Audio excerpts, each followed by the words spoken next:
Hallo, liebe Zuschauer, willkommen auf unserem Mini-Kanal.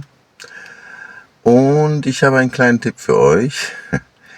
Wenn es ab und zu morgens nach längerer Standzeit beim Starten im Motorraum eures SLKs klappert, aber nur kurz, so bap, bap, bap, bap, oder tut, tut, tut, tut, was eindeutig kein Rasseln der Kette ist, sondern ein nicht zuschreibbares Geräusch. Und wenn ihr dann beim nächsten Fahren bemerkt, dass das Gaspedal nicht mehr richtig das Gas annimmt, sondern irgendwie so kurz zu hängen scheint, ne?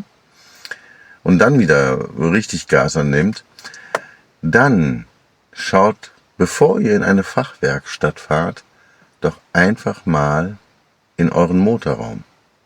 Ich zeige euch da mal was. Also, ne? Dann ist nämlich sehr wahrscheinlich dieses passiert. Es fehlt eure Abdeckung, die vormals drauf war. Und wenn die nicht richtig sitzt, also passt immer auf, dass diese Abdeckung richtig sitzt. Sonst passiert Folgendes. Die fällt nämlich dann irgendwann durch das Gerappel ab, klemmt sich zwischen Kühlerlüfter und den Riemen.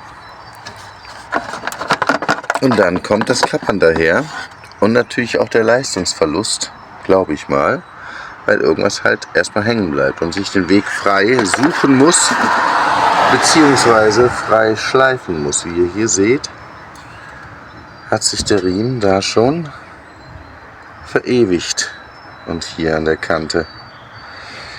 Ja, das liegt daran, dass hier so ein, zwei Nüppchen nicht mehr richtig halten.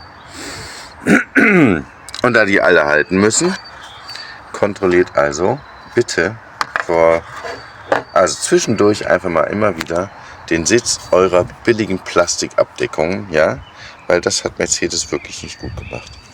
In dem Sinne, ich glaube, ich spinne. Tschüss.